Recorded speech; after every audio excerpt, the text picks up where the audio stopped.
Auditorio, pues estamos de regreso y este mediodía nos encontramos en compañía de alguien que sí conoce lo que es lo que es el sistema educativo, eh, pues tanto en el país como en el estado, precisamente por los años que se ha dedicado al magisterio. Y precisamente les estoy hablando del maestro Atanasio García Durán.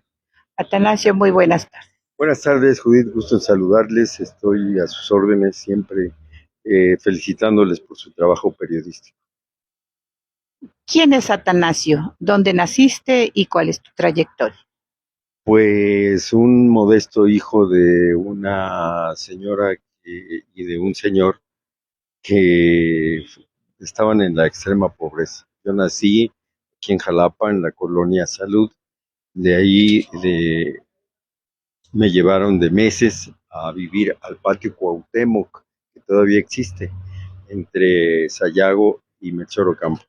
Y ahí viví, mi papá murió cuando yo tenía 10 años, viví con mi mamá, me dio por ir estudiando, no quería ser profesor, nunca lo pensé ser, quería ser ingeniero, yo estudié en la escuela que se llamaba de enseñanzas especiales para aprender un oficio, que hoy es la técnica 3, pero ahí se convirtió en secundaria, entonces salí con secundaria, quería ir a estudiar ingeniería al Politécnico o al Tecnológico de Veracruz. Los recursos económicos obviamente me lo impidieron.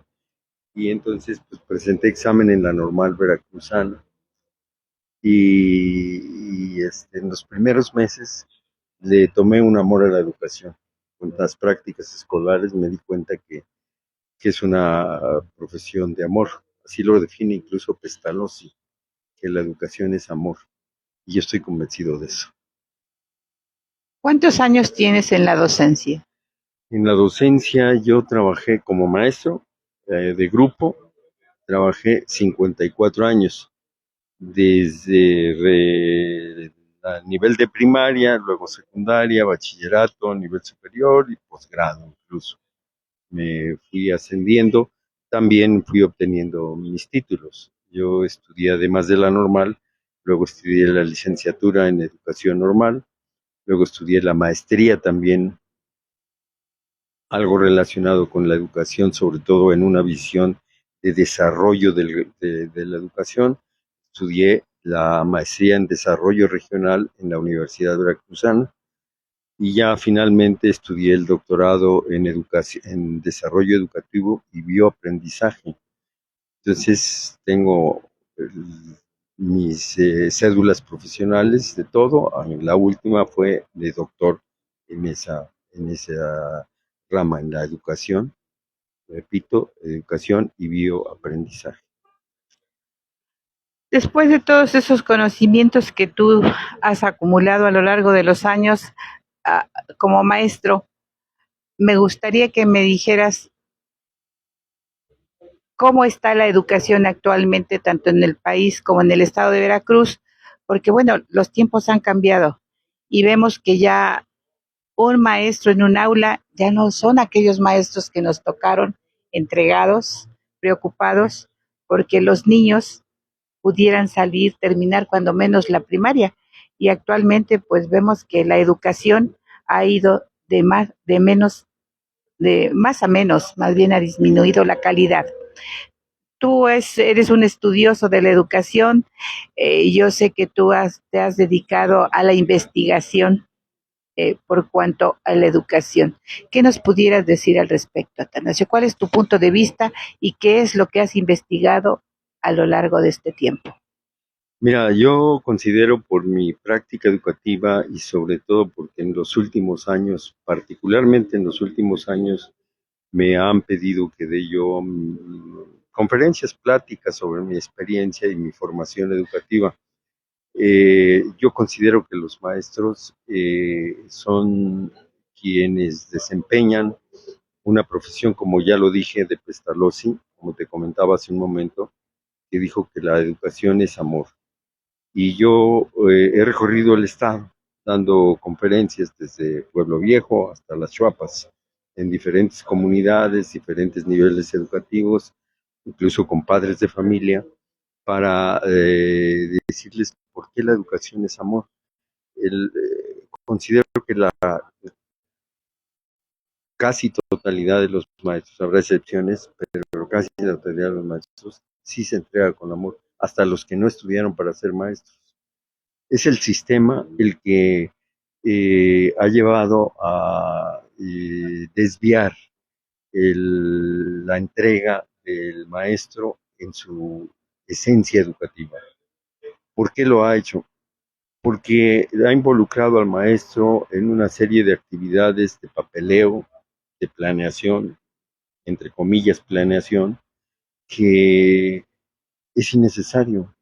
No tenemos que estar planeando, tenemos que estar consultando autores, textos, conceptos, definiciones, comparar lo que se dice en un texto, lo que se dice en otro, lo que se dice en México, compararlo con nuestra historia educativa, que tenemos un patrimonio histórico, particularmente en Veracruz, donde se fundó la primera escuela normal de América Latina, la escuela, la hoy llamada Benemérita Escuela Normal Veracruzana. También tenemos en Veracruz la primera facultad de pedagogía en México, en la Universidad Veracruzana, donde yo fui docente 32 años. Entonces, el maestro, ya sea porque estudió o porque consiguió la plaza, una vez que se entrega la educación, yo creo que desde los primeros meses advierte que la educación es eso, es amor. Entonces el maestro, en mi recorrido por el estado en los últimos tiempos que he hecho, me he dado cuenta que lo que anda mal en educación no es el maestro. El maestro se entrega, el maestro cumple.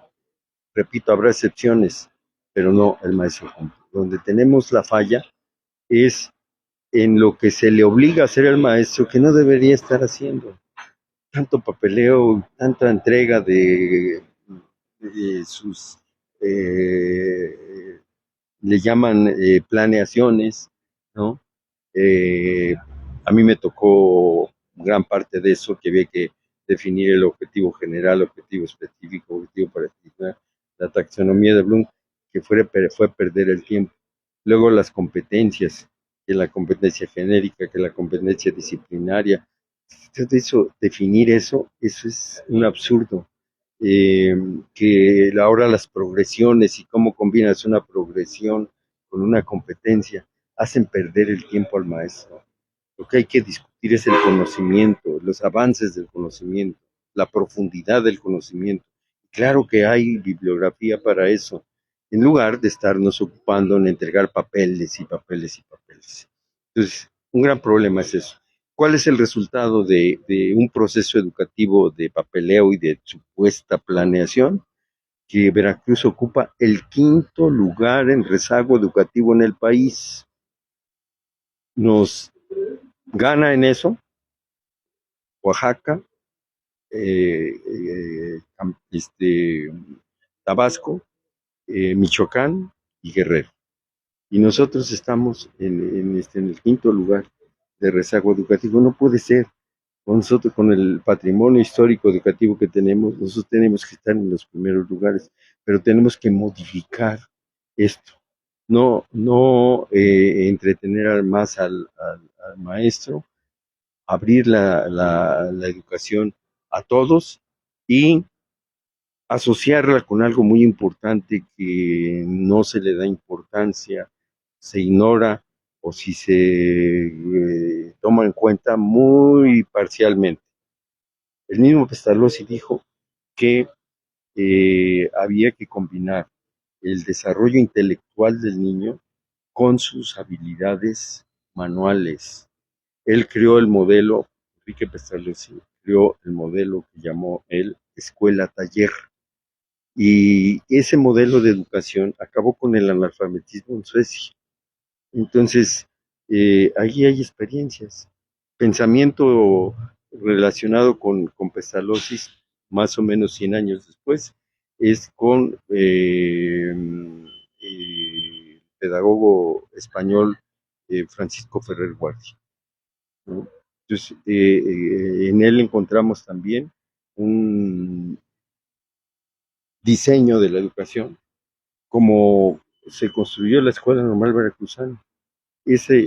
Así como está nuestra gloriosa Escuela Normal Veracruzana, que tiene aulas para la ciencia, para los libros, para el texto, para el desarrollo intelectual, también tiene aulas para el canto, para la danza, para la educación física, instalaciones deportivas y tiene áreas de producción que lamentablemente no se ocupan, pero hay una nave ahí que era destinada para talleres y otra parte que era destinada para las actividades agropecuarias, porque el maestro generalmente se va, soy egresado de la Normal Veracruzana y nos fuimos a trabajar, digo nos fuimos porque quien es mi esposa, fuimos juntos a trabajar como novios a una comunidad rural y ahí teníamos que hacer prácticas agrícolas, prácticas de ganadería, de apicultura, de hortalizas y teníamos que hacer productiva lo que se llamaba la parcela escolar.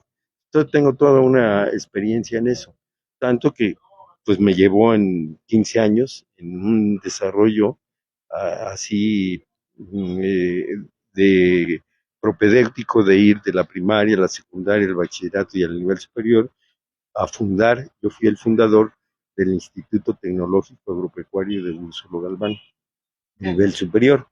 Entonces, sí tengo esa experiencia. Sé que hoy, ¿por qué se ha empantanado el desarrollo educativo, particularmente en Veracruz? Precisamente por eso.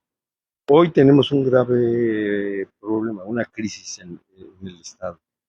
No tenemos crecimiento de la población. Ya no tenemos crecimiento de la población, como otros estados. Pero, por ejemplo, San Luis está suprimiendo escuelas primarias y en su lugar lo que está buscando es desarrollar la secundaria.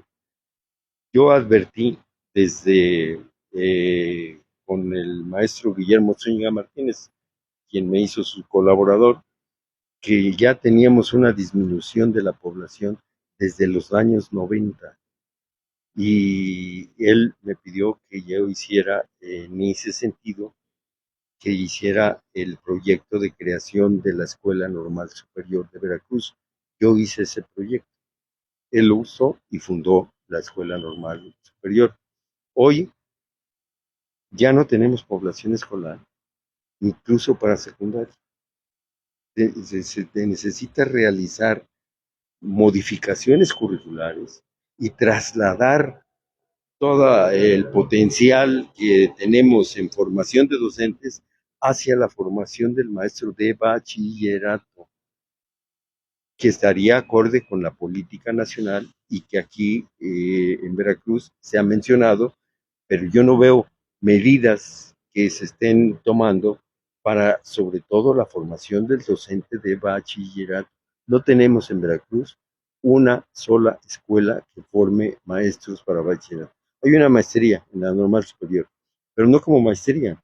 Hay que formar maestros que den clases las distintas asignaturas del nivel de bachillerato con una formación pedagógica, que es lo que hoy se está demandando y que hay que aprovechar todo, infraestructura, posibilidad de recursos humanos canalizados a ese nivel, ¿no?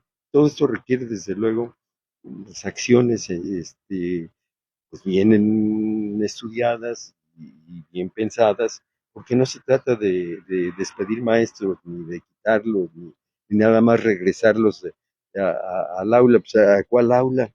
Si no tenemos alumnos ya en educación primaria, en la misma secundaria, hay comunidades, y no lo digo al tanteo, yo tengo contacto, yo fui maestro en la Facultad de Pedagogía, 32 años, me comunico permanentemente con exalumnos que trabajan en escuelas, sobre todo telesecundarias, y me dicen, maestro, en una comunidad, por ejemplo, en el ciclo que acaba de terminar, tuvieron una egresada,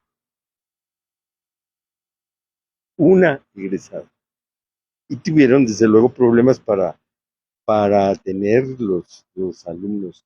Lograron aproximadamente, lograron tener para primer año unos 9 alumnos, para segundo otros 7, por ahí así, y el tercero otros 5. Entonces, es un lamentable desperdicio y no culpa del maestro, repito, porque pues el maestro sí tiene disposición, el maestro le gusta, se entrega, eh, busca cumplir, pero si no se le dan los elementos que debe de tener el conocimiento y se le entretiene ahí con papeleo y papeleo de ya dije, la supuesta planeación, pues los resultados son los que tenemos. Una educación pérrima que yo diría no estamos en el segundo piso, estamos en el sótano. O sea, si no advertimos lo que está pasando y lo que tenemos que hacer, pues ¿cuál segundo piso? Vamos al sótano.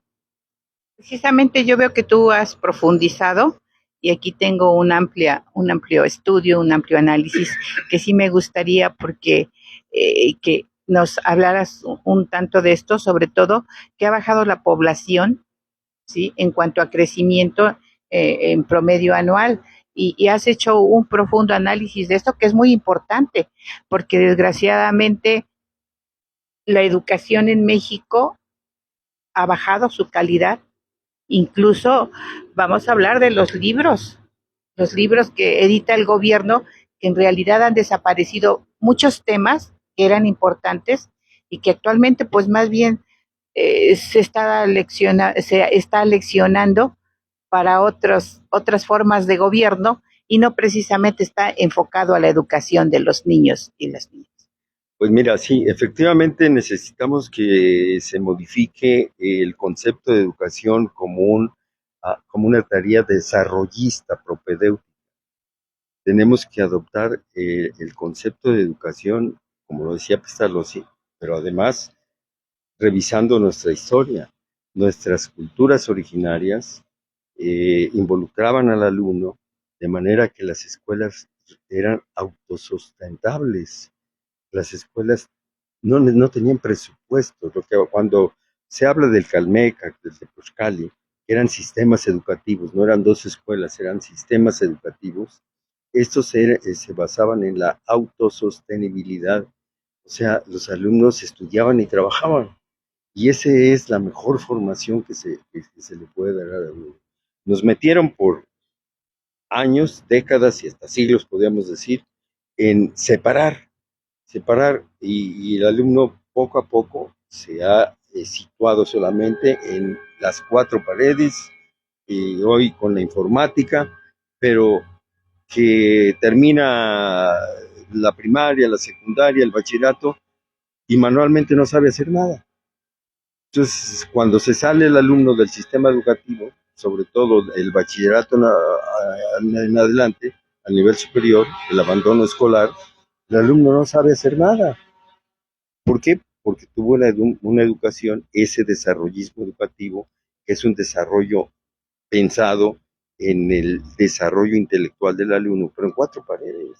No conoce nada de producción, no conoce nada de laboratorio, no conoce nada de prácticas que le den al alumno posibilidades de desarrollar su ingenio para asociarlo a que el alumno, y mi experiencia es esa, los alumnos lo hacen con las cuestiones manuales, lo hacen con mucha entrega.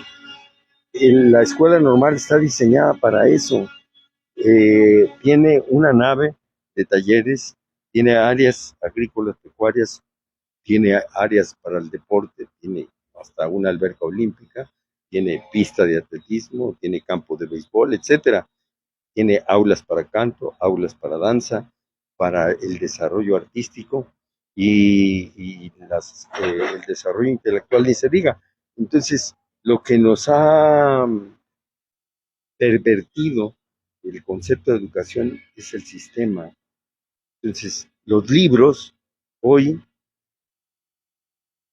están siendo transformados porque también A nivel mundial se ha encontrado que ha sido dañina la división del conocimiento por asignaturas.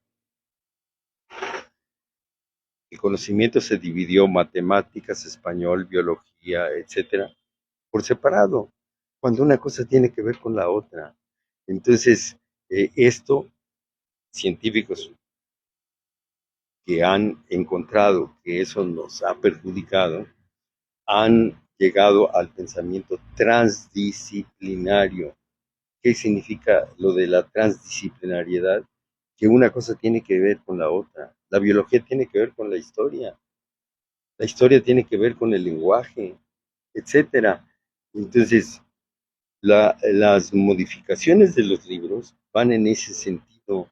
Ya no se habla de asignaturas, no que se elimina, no se elimina el conocimiento, se integra lo que se llama ahora campos formativos. Entonces, eso hay que explicarlo con los padres de familia y hay que explicarlo con los maestros. Repito, en lugar de las tareas de papeleo, de la supuesta planeación, no, pues hay que entrarle a revisar todo esto, ¿no? ¿Por qué? ¿Por qué se está trasladando a una modificación de los libros de texto? ¿Por qué los programas ahora ya no hablan o no hacen énfasis directamente en el conocimiento fraccionado, separado por el concepto de transdisciplinariedad? Pero si no se sabe, pues, el padre de familia dice, oye, ¿y dónde está el español que le daban a mí? ¿Y dónde están las matemáticas? ¿Y dónde está la biología? ¿Y dónde está la historia? ¿No? Con justa razón, pero pues porque se requiere eh, todo un trabajo, primero de que uno sea consciente de por qué las cosas, uno como maestro, me refiero, por qué son las cosas así, y la otra es cómo lo transmito, lo informo a los padres de familia y cómo juntos, padres, familia, maestros, alumnos, podemos abordar la educación de manera integral. Ese es el meollo del asunto. Vamos a trasladarnos al concepto de educación integral y el alumno se desarrolla extraordinariamente y los maestros se entregan también extraordinariamente. No es cierto que el maestro nada más quiere cobrar su quincena y ya. No, no es cierto eso. Yo me consta porque yo estoy dando conferencias permanentemente y en el sexenio pasado me invitaron a dar una tras otra, y más de 70 conferencias. Los maestros asistieron. La última que hice ya en este periodo fue ahora por ahí por enero, febrero, febrero, que se hizo en Papantla y asistieron alrededor de 2000 maestros, o sea, pues interesados, o sea, no hubo acarreo, no hubo, se les dijo de qué se iba a hablar, ¿no? Sí les doy a conocer de qué hablo y los maestros cuando yo digo cero planeación, hasta me aplauden, ¿no?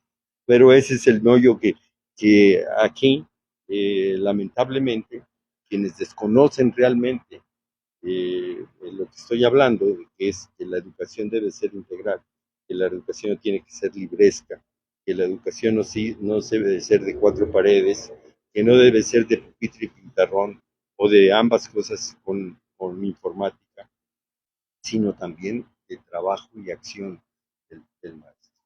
Entonces, se involucra el alumno, le gusta, y el maestro también. O sea, necesitamos toda una revolución educativa, una transformación educativa, para no tomar un concepto que ya ha sido muy manoseado, lo de revolución educativa, pero de una transformación educativa sí estamos ungidos, necesitados de que esto se realice. Bueno, pero desgraciadamente también hay que tomar en cuenta que quienes llegan a ser secretarios de educación, tanto a nivel federal como estatal, pues ni siquiera son maestros, no conocen. Es como si yo ahorita como periodista quisiera ir a hablar de cardiología, ¿sí? se requiere que los secretarios de las diferentes áreas eh, sean personas doctas en el asunto, cuando menos que hayan ejercido o que estén ejerciendo sobre la secretaría que ellos van a presidir, porque si desconoces el área, ¿cómo vas a dirigir una secretaría de educación si no eres maestro? ¿Sí? ¿Cómo vas a dirigir una secretaría de educación si no tienes la experiencia necesaria, la sensibilidad para entender lo que sufren los maestros? ¿En qué aspecto? Bueno, los que les toca estar en la ciudad, no decimos que estén en la gloria, pero están en la ciudad. Pero los maestros que les dan las plazas en las áreas rurales, que tienen que atravesar ríos, ahora sí hasta viajar en burro y atravesar como pueden los ríos, pues son los que sufren y desgraciadamente a la hora de las plazas se benefician a los recomendados, a los hijos del compadre, a los que hayan caravaneado en las campañas y no se eligen a los maestros por su conocimiento. Sí, tocas un punto muy importante, neurálgico, porque en este renglón de la educación, yo creo que como en todos los demás sectores, pero particularmente en educación, como bien lo señalas, lo que se tiene que privilegiar no solo es incluso tener un título, sino la experiencia, ¿sí? Y la experiencia, pues es con los años y es con la demostración de que lo que sabe hacer. Y en la decisión de quiénes van a ser los responsables, ¿no? Titulares de los puestos educativos, pues tener un abanico, ¿no? Curricular de cada persona, de 5, 6, 3 por lo menos, opciones y consensar.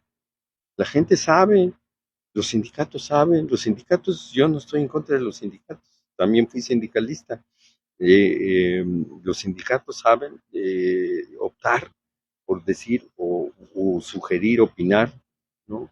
Pero, pero es que regresamos al sótano a las designaciones por dedazo. Y entonces, pues eso da lugar a equivocaciones, ¿no? Se cambian directores de sistema, como cambiar, cambiarse de ropa casi todos los días. Pues sí, no saben No, ni lo que están haciendo, vaya. pues sí, no, pero pues es que esto es, ¿cómo es fácil distinguirlo? Pues veamos los perfiles curriculares, repito, no solo en cuanto a los títulos, sino también en cuanto a lo que se ha hecho en educación, qué tanto han participado. Y, Aportaciones y para la entonces educación. pones claro, las aportaciones de educación. Entonces pones sobre la mesa el comparativo de experiencia, de formación curricular y se decide, se consensa, porque si no es el dedazo. Y ahí regresamos al sótano, porque ¿cuál segundo piso?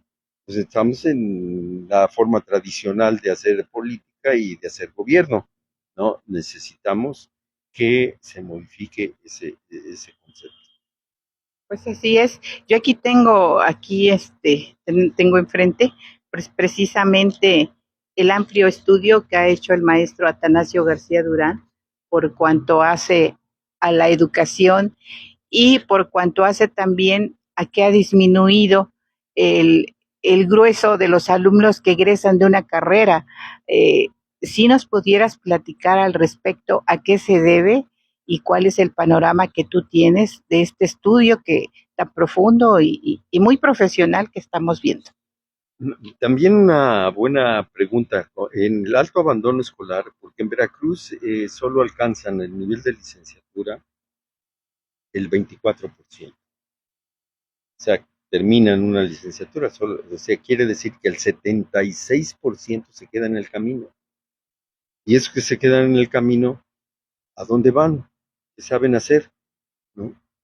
Entonces, se requiere la transformación que es necesario hacer es darle al alumno opciones de preparación, ¿no? Que se pueden hacer desde la educación primaria, la secundaria, el bachillerato, porque si no tenemos una pirámide donde la mayoría se va al abandono y no terminan, pero lo peor no es eso, sino que se van sin tener ya acostumbrados al intelectualismo, al falso educacionismo, que este, es el sistema que hemos tenido. Eh, ¿Qué se puede hacer? Estudiar nuestra realidad, modificar planes curriculares, estructuras curriculares y modificar también nuestra infraestructura escolar. Nuestra infraestructura escolar debe ser no áulica nada más, ¿no? Vamos introduciendo la práctica de laboratorio. No pensemos en un laboratorio con todo el equipo que hoy se puede tener. No, no, no, no, no, no. Si las prácticas de laboratorio las podemos hacer sin nada, ¿no? Sí, así se llega a enseñar y los alumnos se involucran, ¿no? Por ejemplo, si cortamos una hoja de una planta, a ver qué podemos analizar de esa hoja, ¿no? Y ya estamos haciendo un análisis biológico, químico de eso. Y, y los maestros lo pueden hacer, lo hacen en mi experiencia, sobre todo reciente, en donde he dado mis pláticas, ha habido incluso supervisores, por ejemplo, de telesecundaria, que han introducido entonces una serie de actividades, ¿no? Para no entender solo la telesecundaria, pues como que seguir un guión o los libros de texto que tienen, sino cómo los involucras en una práctica. La mayor parte de telesecundarias están en el medio rural, en el medio marginado incluso. Entonces, ahí sobre todo, no estamos hablando de que hay que equipar y pues eso, pues, ¿cuándo? No, lo que necesitamos es cambiar el concepto, cambiar nuestra idea de una educación basada en la práctica propedéutica. A mí lo que me interesa es que el alumno pase el examen y ya lo dé yo por aprobado y ahí se va. No, pues sí, eso nada termina en una frustración, porque el alumno finalmente, repito, abandona la escuela y lo abandona sin mayores conocimientos. Eh, Ese es el hit del asunto. Tenemos que replantear esto y desde luego son mesas de trabajo, son involucrar a los maestros, pero a un análisis incluso autocrítico, porque de lo que estoy diciendo, pues yo hice y estoy permanentemente en un análisis autocrítico. ¿Qué he estado haciendo como maestro? ¿Cuáles son mis resultados? Entonces, el esfuerzo por el resultado del examen, pues ese es un esfuerzo loable, pero muy parcial. No, veamos cómo acompañamos esa formación. Y repito, mi fe en los maestros, yo soy maestro de origen y con la experiencia de haber trabajado frente a grupo 54 años, lo dejé no porque estuviera cansado, ¿no? Me gusta seguir dando pláticas y no para repetir lo mismo, sino que voy introduciendo conceptos que voy aprendiendo, pues yo sigo leyendo, yo sigo estudiando tanto cuestiones teóricas acerca de la educación como cuestiones económico-políticas de la educación. La educación es una política, pero es una política de formación, es una política de preocupación por el desarrollo integral del alumno. Y desgraciadamente, pues hay una triste realidad que no se cuentan con las escuelas perfectamente, ya no equipadas, porque es de risa de que van y les dotan de computadoras cuando no tienen internet, les dotan de computadoras cuando no hay luz en la escuela, ¿sí? Y los alumnos a veces también sufren las carencias de la escuela, que los baños en malas condiciones, que si les llueven, que no tienen ventanas, que todo eso, y desgraciadamente es en lo que menos se ha invertido. Se han preocupado por hacer trenecitos, por hacer aeropuertos, pero lo que se requiere en México es la inversión a la educación. Un pueblo que no tiene acceso a la educación está condenado a la pobreza. Sí, sí, tienes toda la razón, pero mira, yo te menciono una teoría, eh, o tres teorías. Una es de un biólogo chileno eh, que plantea el concepto de autopoiesis. El concepto de autopoiesis significa de auto por sí mismo y construcción por sí mismo, ¿no? Entonces, el alumno puede construir por sí mismo. Quitémonos la idea de que hay que darle el conocimiento ya elaborado. Él lo construye. Entonces, veamos cómo realizamos nuestra actividad escolar para que el alumno construya el conocimiento. Y en ese sentido mismo, también en no darle la infraestructura, porque lo que mencioné hace un momento, en nuestra cultura originaria, las escuelas eran autosostenibles, no tenían presupuesto y sin embargo desarrollamos el conocimiento al grado de lograr el calendario más exacto del mundo. Desarrollamos el conocimiento matemático en la matemática vigesimal, que desarrollamos el conocimiento del cero, etcétera. Entonces, y no requerimos de laboratorios y de computadoras y todo. Se hizo, y Veracruz es paradigma en esto. ¿Por qué? Porque nuestra cultura originaria lo desarrolló. Los primeros calendarios se originaron en la cultura olmeca y desde ahí partió todo lo demás, luego con los mayas y ya luego pues todo el desarrollo. Lo que pasa es que pues se ha desvirtuado, ¿no? Primero conocer también nuestras raíces, conocer cómo fue nuestro sistema educativo y ver las lecturas actuales, cómo plantean, ¿no? Que ese espíritu educativo y esa experiencia educativa no riñe con el avance científico-tecnológico del siglo XXI, en los años en que nos encontramos. Al contrario, lo nutre, lo nutre, pero hay que conformarlo, integrarlo de otra manera. Mi querido Atanasio, has tocado una cuestión medular. Has hablado del sistema prehispánico, ¿sí? De las escuelas eh, prehispánicas. Pero hay que recordar que los gobernantes eran hombres preparados, eran grandes estadistas, grandes constructores, grandes guerreros. Se impartía el conocimiento debido, ya ves que sabían de astronomía, los acueductos que nos dejaron, las construcciones que nos dejaron. Pero ahora nuestros gobiernos, perdón por lo que voy a decir, pero hay diputados, senadores y demás que no rebuznan porque no les sale la tonada.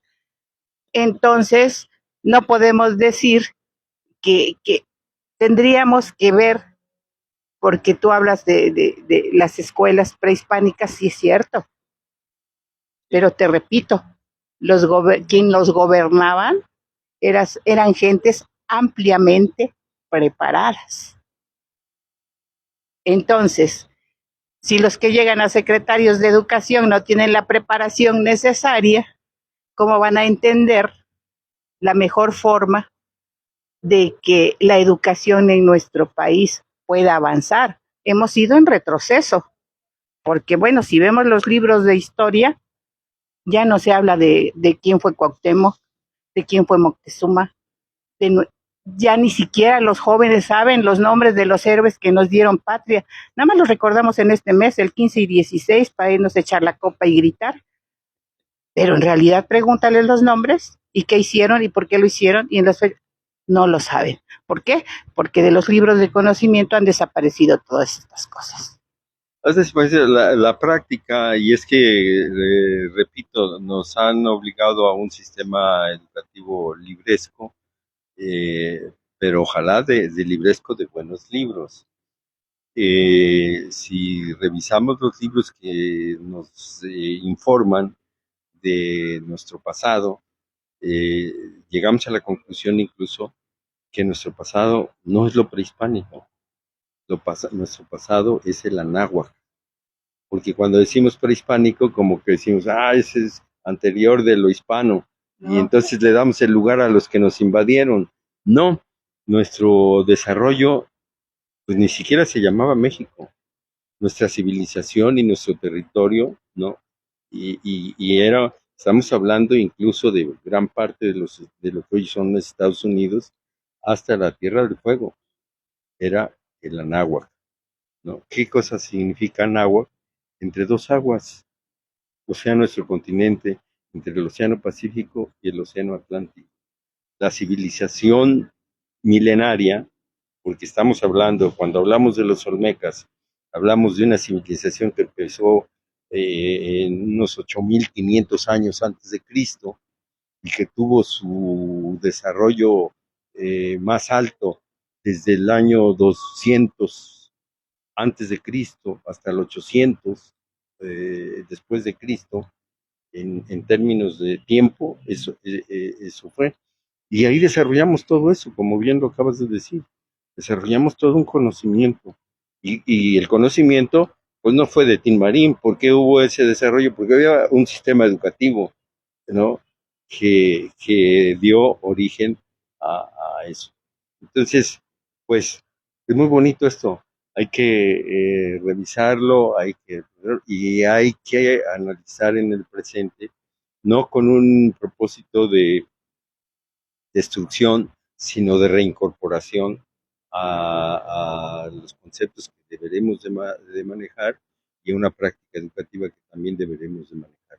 Tenemos el patrimonio histórico adecuado, particularmente en Veracruz, que aquí se originaron esas culturas primeras que he mencionado y que alcanzaron todo eso que bien lo señalas, ¿no? El conocimiento científico, que pues era en una práctica educativa, solamente así se explica, ¿no?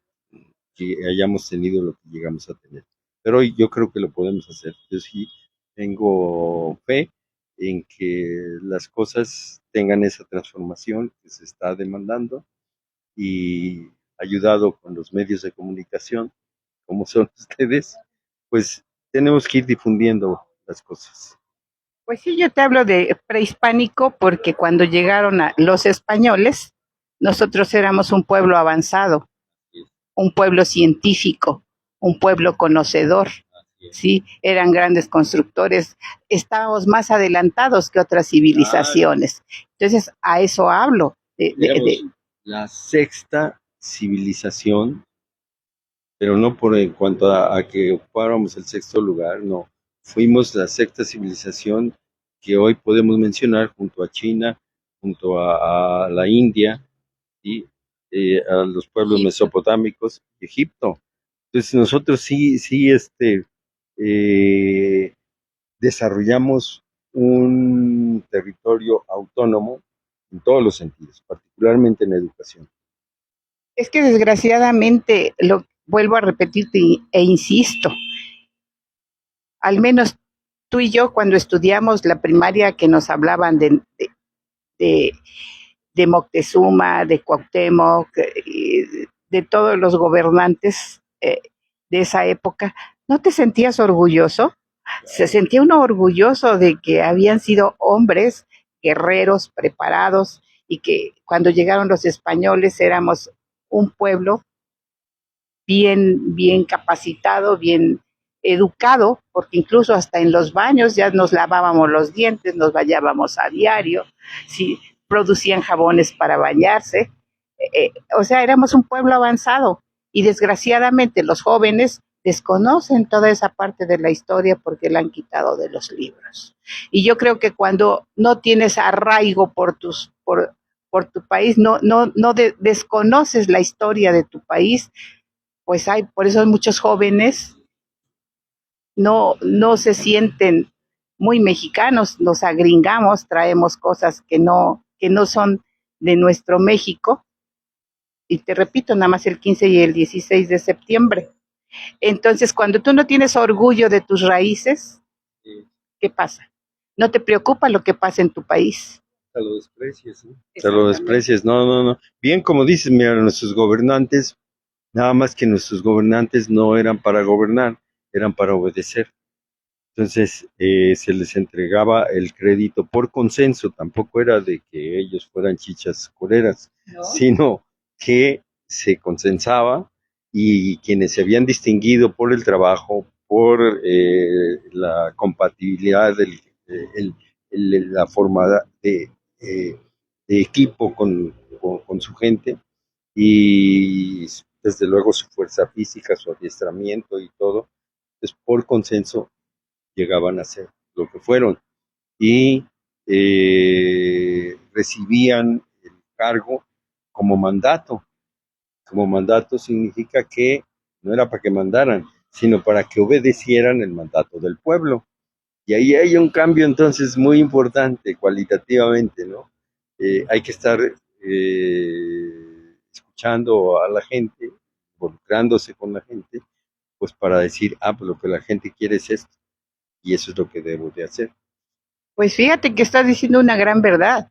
Le entregaban el poder por consenso, buscaban a los mejores hombres y mujeres, los hombres más preparados, más inteligentes, más comprometidos, ¿no? Y también acabas de tocar un punto, que era para obedecer gobernar obedeciendo al pueblo, que es así como debe de ser, porque si tú eliges un presidente, un gobernador, no es porque nos viene a mandar. Un presidente y un gobernador de todos los estados, un alcalde, vienen a gobernar, pero obedeciendo y oyendo las necesidades e inconformidades del pueblo. No que el pueblo viva de sus caprichos y de sus ocurrencias. Es lo que los mexicanos hemos olvidado. Así es, sí. Pues tenemos unas grandes tareas. Yo, pues ya mi edad es de la cuarta edad, así ya rebasé la tercera edad pero no me he cansado, yo sigo, a pesar de algunos problemillas de salud, he seguido leyendo, sigo preocupado y preparando, como lo acabas de señalar, eso que les entrego, pues son elaboraciones recientes de lo que voy considerando, uniendo, ¿no? Lo que consulto y mi experiencia, el haber trabajado frente a grupos 54 años y que dejé no porque me sintiera cansado y que ya dijera, no, así ya. Pues sí, yo trabajé en el sistema federal, trabajé en el sistema estatal, soy pensionado por ambas dependencias y, y sigo interesado en las cuestiones educativas. Es como, repito, como lo decía Pestalozzi, el amor no se me termina, el amor por la educación me sigue dando estímulos y ganas de seguir trabajando. Pues sí, es que yo pienso que los gobiernos debieran de voltear, sobre todo en la educación, a personajes, a maestros. Por ejemplo, lo has de conocer, nuestro presidente del corporativo Figueroa Comunicación, Atanasio, Marco Antonio Figueroa Quinto, es un maestro emérito, un hombre con conocimiento, un hombre que conoció la educación y la conoce a fondo y que precisamente como tú ya no ejerce, pero él sigue luchando por la educación, por el deporte, porque la gente tenga acceso, ¿sí? A muchos aspectos, sí, la comunicación, y se preocupa porque se esté inculcando a los jóvenes la lectura, formando bibliotecas, haciendo poesía, o sea, él sigue desde su trinchera aportando, pero desgraciadamente, así como tú y como el maestro emérito Marco Antonio Figueroa Quinto, son personas que debieran de ser tomadas en cuenta por los gobiernos para hacer un buen programa, un programa educativo acorde a las experiencias que han vivido ustedes, los que ya ejercieron la docencia. Sí, no en el sentido de que les otorguen o nos otorguen un puesto, sino cómo contribuir a que esto, como hace un momento lo decía yo, mesas de trabajo, prácticas, hagamos intercambio, y de ese intercambio surge el consenso, también con una actitud autocrítica, donde la hemos regado, donde tenemos que enmendar, donde podemos irnos actualizando sin perder nuestra esencia, particularmente nuestra en México y particularmente, repito, Veracruz. Exactamente, pues no es que les den un cargo, pero sí aprovechar esa experiencia que ustedes tienen y la que de ellos carecen, porque ustedes tienen conocimiento y experiencia, porque han ejercido la docencia, mientras que los que llegan a hacerse cargo de la educación, tanto en el país como en el Estado, pues desconocen todo esto y debieran acercarse a maestros jubilados y que han tenido la experiencia y se han dedicado a la investigación y al estudio de la educación, tanto en el país como en el Estado. Así es, pues estamos en una etapa de transformación y es un proceso, no puede definitivamente hacerse de un día para otro, hay resistencias, son entendibles las resistencias y, y pues hay quienes no reciben la estimulación, el qué hacer las cosas adecuadamente. Si entretenemos al maestro en la ociosidad supuestamente de la planeación, pues ya lo estamos frustrando, ¿no? Y le estamos limitando sus habilidades y su disposición. Yo sí creo en el maestro, en todos los sentidos, hasta los que están sindicalizados. Yo estuve en el sindicato, yo fui sindicalista, claro, con otra posición, ¿no? Al concepto de sindicato para dirigir a los maestros, ¿no? De participación y de entrega de trabajo. Y yo creo que la gran mayoría de los maestros están en esa línea. Pues es que en otros años, en tiempos pasados, hay que recordar que las personas brillantes e importantes en el desarrollo de nuestro país, ¿quiénes eran? El sacerdote, el maestro y el médico, el doctor. Eran los hombres importantes que se les llamaba, ¿no? Y que se les llamaba para tomar decisiones para el desarrollo del país. Sí, tienes esa trilogía, ha estado presente y cuando uno va al campo, se encuentra esa demanda. Efectivamente, donde en la comunidad, por apartada que esté, si llega la asistencia médica, si llega el espíritu religioso, cualquiera que sea, la gente se entrega espiritualmente, materialmente, intelectualmente, también a pues esa preocupación del desarrollo integral. Yo he andado en el área rural y sí he visto que los pueblos, en las áreas rurales, los campesinos, los indígenas, por lo regular, cuando hay que tomar decisiones respecto a su comunidad o a su ejido, recurren al maestro para que los oriente. De veras que los maestros, mis respetos, ¿sí? Porque en realidad, gracias a ellos, adquirimos conocimiento y aunque se han cambiado, cómo hace falta a los jóvenes la educación que nos daban antes los maestros, porque después de los padres, los maestros fueron los que nos dieron las bases para, para los que ahora tenemos un lugar en la sociedad y nos dieron lo necesario para podernos desarrollar. Atanasio, ha sido muy amena la charla contigo. Te agradezco esta entrevista. ¿Algo más que quieras agregar? Solo agradecerles y felicitarles por este trabajo de difusión y de interiorización de las cosas como profesionalmente lo has hecho. Nos conocemos ya de muchos años atrás y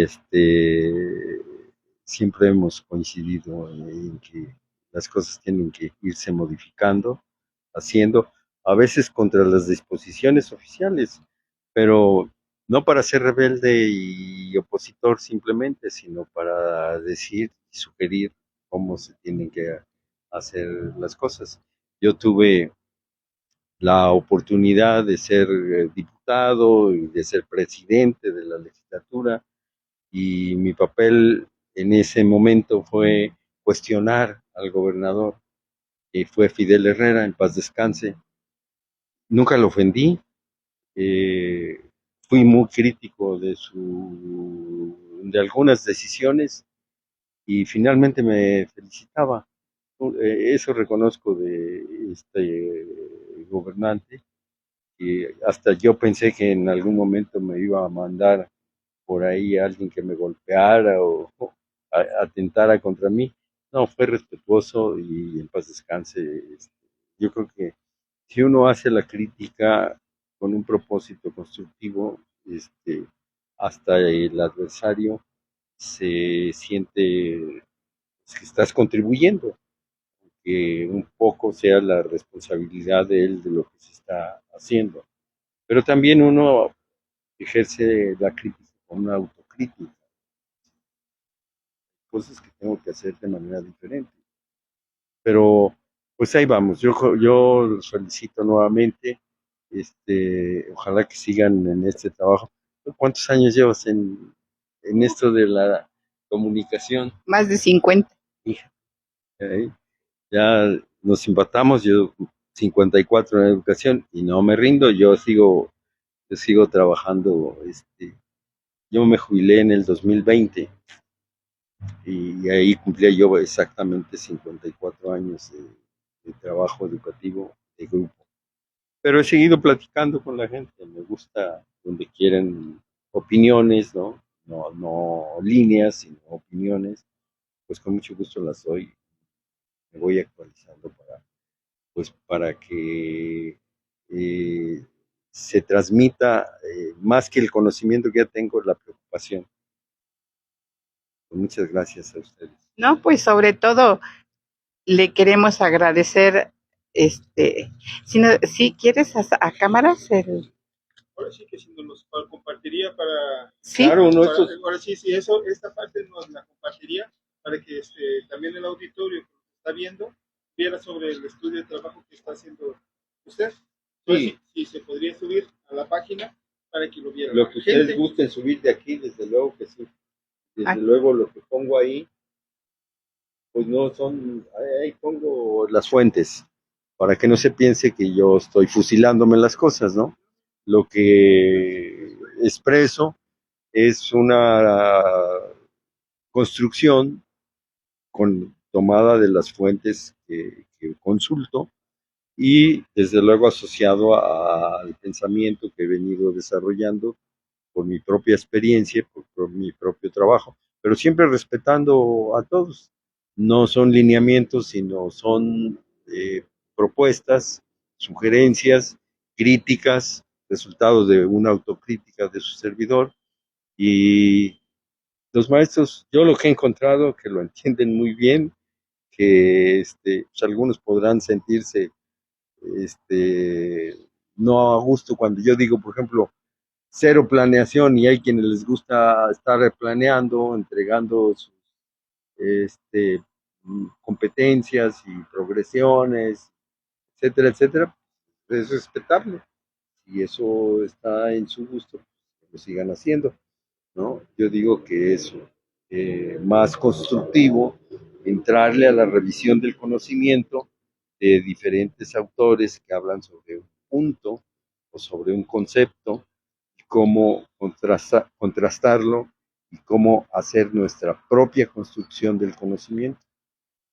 Pues Atanasio, te agradecemos mucho la confianza y yo creo que sí es muy, muy importante compartir esta investigación, porque incluso aquí también en uno de los se aborda eh, la reforma y el desarrollo y el nivel de la pobreza en Veracruz. Son cosas que desconocemos y que yo creo que lo iremos subiendo por partes. ¿Por qué? Porque también hay maestros que les va a interesar esto, está interesante este estudio. Y Atanasio, nuevamente gracias. Y bueno, lo que tú decías que de mi trabajo periodístico, pero más que nada hay que agradecerle a nuestro presidente del Corporativo Figueroa que me dé la oportunidad de estar con ustedes. Un saludo a él, yo tengo amistad, tiene mucho tiempo que no tengo esa oportunidad de saludarlo, pero pues qué bueno que a través de ustedes lo puedo hacer. Un abrazo, felicitaciones porque él continúa en esa tarea y ahí coincidimos. Pues sí, como siempre, atrás de cámaras, el director de Corporativo Figueroa Comunicación, Marco Antonio Figueroa García, quien también hace hijo, ahora sí, Marco Antonio Figueroa Jr., que es nuestro director, y a los cuales yo les agradezco el tener un medio como este, porque me permite a mí expresar y llevar a la audiencia, pues, personas que aportan al conocimiento, a la cultura, a la política y al desarrollo de nuestro Estado. Nuevamente, gracias, Atanasio. Nuevamente me despido de ustedes con el agradecimiento, un abrazo para ustedes, para su público y que siempre estamos a sus órdenes, ¿no? En la modestia en la que nos ubicamos. Pues, auditorio, muchas gracias por su atención y regresaremos con ustedes más tarde con más entrevistas e información. Buen provecho para los que están comiendo y para los que apenas van, pues que lo disfruten.